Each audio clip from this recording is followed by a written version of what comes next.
নমস্কার বন্ধুরা। দেখো আজকের আমি একটা ছোট্ট বাচ্চাকে কৃষ্ণ সাজানোর হঠাৎ করেই অফারটা পেলাম। আমারই বোনের ছেলে, সে এখন 26শে জানুয়ারিতে পাড়ায় বহুরূপী সাজে কিছু একটা সাজবে। তো দুপুর 2টো বেজে গেছিলো। হঠাৎ করে বোনের ফোনে রিচার্জ ছিল না। তো আমার বোনের ছেলেই ফোন করে বলল, মাসি আমাকে একটা কিছু সাজিয়ে দেবে? আমি পাড়ার 26শে জানুয়ারি উপলক্ষে যে খেলা প্রতিযোগিতা হচ্ছে সেখানে বহুরূপী সাজে সাজবো। তো হঠাৎ করে দুপুর 2টো বেজে গেছে, আর 4টের সময় ওদের এই বহুরূপী সাজটা প্রোগ্রামটা শুরু হবে। তো আমি কী করব ভেবে পেলাম না। সেই জন্য আমি যা হোক করে ওকে একটা কৃষ্ণর লুক দেওয়ার চেষ্টা করলাম। তো কৃষ্ণর লুক দিতে গিয়েই তো সমস্যায় পড়লাম। ও একটু হেলদি চেহারার। তো এবার ওর গায়ে কোনো জামা কাপড়ই ঠিক হচ্ছিল না যে কৃষ্ণর লুকটা দেবো। ভেবেছিলাম খালি গায়ে করব, কিন্তু যা ঠান্ডা, হঠাৎ করে ওর একটু ঠান্ডা ধাতও আছে, তাই জন্য যদি ঠান্ডা লেগে যায়। তখন আমি সরস্বতী পুজোয় কেনা ব্লাউজটাই ওকে পরালাম। ঠিক আছে। তো এবার তো দেখো, খুব ভালোভাবে ও বসেছিল, একটুও নড়নচড়ন করেনি। যেহেতু ছোট মানুষ, বেশি বেশি কিছু প্রোডাক্ট আমি ওর মুখের ওপরে অ্যাপ্লাই করিনি। একদম নর্মাল যেগুলো না দেওয়ার, ভালো করে স্কিন কেয়ার করে ওকে সামান্য কিছু দিয়ে আমি ওকে সাজাতে বসলাম। তো এত ভালো মডেলও, একটুও নড়নচড়ন নেই, কোনো বিরক্তই করলো না প্রথম থেকেই। তো যা হোক করে তো ওকে আমি সাজাচ্ছি। বেচারা সাজতে সাজতে ঘুমিয়েই পড়ছিল। আর জানো বন্ধুরা, ও এই সাজার জন্য দুপুরে ভাত পর্যন্ত খায়নি, শুধু লুচি খেয়ে বসেছিল সাজবে বলে। আগে অনেক কটা খেলা হয়েছিল, তার মধ্যেও 5টাতে প্রাইজ পেয়েছিল। তারপরেও ওকে আমি কৃষ্ণ সাজাতে বসলাম। কৃষ্ণর লুক দিচ্ছি, কিন্তু কৃষ্ণ সাজাতে গিয়ে সমস্যায় পড়লাম। সব কিছু যখন ঠিক হচ্ছিল, বাঁশিটা নিয়ে সমস্যায় পড়লাম। তো আমার বড় ছেলে বাঁশিটা কী করে বানাবে, সেজন্য পেঁপে গাছের ডাল কেটে পেঁপে গাছের ডাল কেটে তাতে ঠাকুরের চেলি গামছা দিয়ে যা হোক করে বাঁশিটাকে বানিয়েছি আমরা সবাই মিলে। নানান রকমের জিনিসপত্র ছিল, কিছু রাখি, কিছু মানে কি বলবো, জন্মদিনের কালারিং কাগজ, সেলু টেপ, তারপর সুই সুতো দিয়ে সেলাই করে একটা ইনস্ট্যান্ট ওকে কৃষ্ণর লুকে, কৃষ্ণর কস্টিউমটা তৈরি করার চেষ্টা করেছিলাম। তারপরেও একটা সমস্যায় পড়েছি, কী বলো তো? ধুতি পরাতে গিয়ে। ছোট মানুষ ধুতি পরবে, এবার ধুতিটা ছিল বড়, তার ওপরেও ছিল একটু হেলদি চেহারার। আর সত্যি বলছি, আমি ধুতি পরাতে জানি না। সঙ্গে সঙ্গে ইউটিউব খুললাম, খুলে একটা ধুতির ভিডিও দেখলাম কিভাবে পরায়। সেটাকে অন্তত 3বার ধুতিটাকে খুলেছি, খোলার পর গিয়ে ধুতিটা পরালাম। তারপর ওর মাকে ফোন করে একটু মালা পেলাম, সেই মালাটা গলায় দিলাম। আর যা হোক করে একটা ফাইনাল লুক তোমাদের সামনে আমি তৈরি করেছি, সেটা তোমাদের দেখাচ্ছি। চন্দন পরালাম, কৃষ্ণর একদম সিম্পল। এইটা হবার পরে ও 7th হয়েছিল, ঠিক আছে।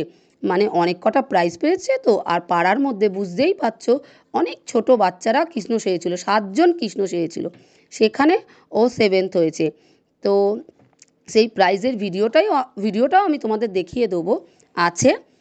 দেখো, চুপচাপ বসে আছে, কোনো হেলদোল নেই, একদম যেভাবে সাজাচ্ছি সেভাবেই বসে আছে, কোনো কিছুর প্রতিক্রিয়া নেই। আর এই ধরনের মডেল পেলে কাজ করতে খুব ভালোই লাগে, বুঝেছো। শিশু মডেল হতে পারে, কিন্তু ও খুব ভালো মডেল। তাই আমি বোনকে বললাম, আর বোনের বরকে বললাম যে ওকে আমাকে দিয়ে দাও, নানান লুক ওর ওপরে ট্রাই করি। যেহেতু আমিও নতুন, একদম সবেই শুরু করেছি এই কি বলবো, ব্রাইডালের দিক থেকে। তো আমার ঠিক ব্রাইডালের থেকে আমার এই ক্রিয়েটিভিটি লুকগুলো তৈরি করতে খুবই ভালো লাগে। দেখো তোমাদের সামনে তৈরি করছি, আর কত মিষ্টি লাগছে মুখটা, দেখো। আমার ছোটো বোন তো ওকে দেখে চিনতেই পারছে না।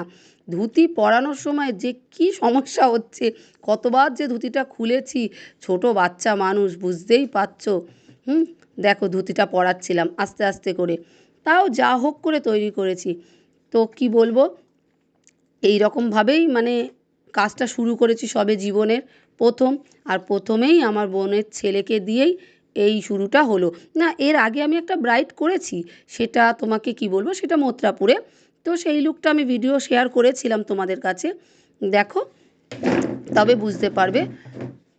এইভাবেই আমি কাজে এগিয়ে যেতে চাই। আমার পছন্দ কী বলো দেখি তো, ব্রাইড থেকে বেশি আমি এই ক্রিয়েটিভিটি লুকগুলো তৈরি করতে চাই। ক্রিয়েটিভিটি লুকগুলো তৈরি করলে আমারও খুব ভালো লাগে, সেই জন্যই মানে তোমাদের সামনে তৈরি করি। যেমন ধরো নানান জিনিস, এরপর খুব ইচ্ছা আছে ওর ওপরেই ট্রাই করে একটা বাচ্চা শিব, হনুমান এগুলো তৈরি করব। যদি তৈরি করি তোমরা আশীর্বাদ করো যে আমি যেন তৈরি করতে পারি। দেখো ফাইনাল ধুতি পরানোটা কত কষ্ট করে আমি তৈরি করেছি, ঠিক আছে। আর যত যা বলবে, যত গয়না জুয়েলারি যা পড়েছিল সবই রাখি ছিল, সবই মানে বাঙালির ইনস্ট্যান্ট জোগাড়। কোনো কিছু প্রপারলি আমি আগের থেকে ভেবে কিনে রেখেছিলাম এগুলো কিছুই ছিল না। যত যা ছিল সমস্তটাই ছিল রাখি, ফেলে দেওয়া রাখি, পেঁপে গাছের ডাল, এই সব মানে আমি তো দুপুরবেলা না খেয়ে দু এক গাল ভাত খেয়েই লেগে পড়েছিলাম। বিকেলবেলা ওর সঙ্গে আবার ফাইনাল মাঠেও গেছিলাম। ওকে যেভাবে আমি দাঁড় করিয়ে দিয়েছিলাম ঠিক সেভাবেই ও ছিল, একটুও নড়নচড়ন করেনি। তো ওকে অনেক কষ্ট করে আমি সাজিয়েছি তোমাদের মানে অনুযায়ী। তোমরা দেখে বলবে ফাইনাল লুকটা যে কেমন হয়েছে, ঠিক আছে। চেষ্টা করছি আরও কিছু ভালো তোমাদের সামনে তৈরি করতে পারবো কি না দেখো, আস্তে আস্তে হবে হয়তো, আর চেষ্টা করলে সব কিছুই সম্ভব। দেখো ধুতি পরে আমার নদের নিমাই দাঁড়িয়ে আছে, কত সুন্দর লাগছে ওকে। জানি না দর্শকদের বিচারে ও সপ্তম হয়েছে, কিন্তু পাড়া রাস্তাঘাটের বিচারে ও কিন্তু ফার্স্ট। আর ওর যে আর কানের দুলটা কী ছিল জানো, ফলস কানের, তার মধ্যে নানান রাখির পুঁতি টুতি মিলিয়ে একটা কানের দুল করেছি। বাঁশিটা দেখো, দেখলে বুঝতে পারবে যে হ্যাঁ বাঁশিটা কী দিয়ে করেছি। ওর মা আসার পরে হাতে আমাদের সেই আগেকার দিনে যে ছিল সেই সব হাতে চুড়ি টুড়ি বানিয়ে দিয়েছি। মোটামুটি তো আমার তো খুবই ভালো লেগেছে নিজের প্রথম কাজ হিসাবে, তাই তোমাদের সঙ্গে শেয়ার করলাম। আর ফাইনাল লুকটা দেখে তো আমার ভীষণ ভীষণ ভালো লাগছে, মনে হচ্ছে যেন ছোট্ট ছোট্ট গোপাল ঠাকুর দাঁড়িয়ে আছে আমাদের কাছে। দেখো ও কত সুন্দর এক্সপ্রেশন দিচ্ছে, বাঁশিটা এখনও কমপ্লিট হয়নি। এইবার দেখো পাটা দেখো কত সুন্দরভাবে দাঁড়িয়ে আছে, ওকে যেভাবে বলে দিয়েছি ও ঠিক সেভাবে আছে। তো দর্শক বন্ধুরা তোমরা তোমাদের বিচারে, ওর নাম অঙ্কিত মিস্ত্রি, ঠিক আছে। আমরা ওকে ভালোবেসে ডাবলু বলে ডাকি, ডাবলু বলে একটু গোলুমলু বলে ডাবলু বলে ডাকি। দেখো ফাইনাল লুকে তোমরা ওকে কত নম্বর দিতে চাও, যদি বলি 10-এ ওকে কত দিতে পারবে, ঠিক আছে। আমার কাজ অনুযায়ী বা 10-এ ওকে কত দেওয়া যায় সেটা তোমরা একটু কমেন্ট করে লেখো। দেখো মাঠে নিয়ে চলে গেছি, দেখেছো কত সুন্দর লাগছে না বাবুকে আমার, সোনু বাচ্চা গো, ডাবলু তো ডাবলুরই মতন। দেখো ও প্রাইজ পাচ্ছে সেটাও দেখাচ্ছি। দেখো বন্ধুরা ওকে কত রকম প্রশ্ন করছে, ঠিক আছে। ওকে প্রশ্ন করছে যে তুমি কী সেজেছো, ও ফট করে বললো আমি কৃষ্ণ সেজেছি। ওকে আবার প্রশ্ন করছে কৃষ্ণের জন্ম কোথায়, বলো তো, অত ছোট বাচ্চা ও কি জানে। আমি পাশ দিয়ে বলে দিলাম যে আমাদের এখানে রেনিয়ামের মাঠে। তো দর্শকরা সেটা নিয়েই হাসাহাসি করছিল। দেখো এখানে কত বাচ্চারা সেজেছে, ঠিক আছে। কেউ চাষি, কেউ ডাক্তার, কেউ কোভিড ফাইটার, এই যে পুলিশ, ছোট্ট কিউট পুলিশ, তারপর ঝাঁসি রানী লক্ষ্মীবাই, ঠিক আছে। সবাই সেজেছে 26শে জানুয়ারি হিসাবে। তো আবার কেউ সেজেছে মীরাবাই, কেউ ছোট্ট মানে কলির কৃষ্ণ সেজেছে, রাধা সেজেছে। তো এই যে পাশে দেখছো কলির কৃষ্ণ, এ ফার্স্ট হয়েছে। তো এই যে গোলুমলু আমাদের কৃষ্ণ, এ তো আমাদের ঘরের গোপাল ঠাকুর পুরো। দেখো বন্ধুরা ওকে প্রাইজ দিচ্ছে, ঠিক আছে। তো ও তো পুরো মানে আগেও 5টা প্রাইজ পেয়েছে, দৌড়, লাফান্দরি, আরও কিছু কিছু ছিল সামথিং, আমি কিছু যাইনি ওটাতে, জানি না। বাট এখানে দেখো ও প্রাইজটা পেয়েছে, প্রাইজটা পেয়ে কত খুশি তুমি দেখো বন্ধুরা, ঠিক আছে।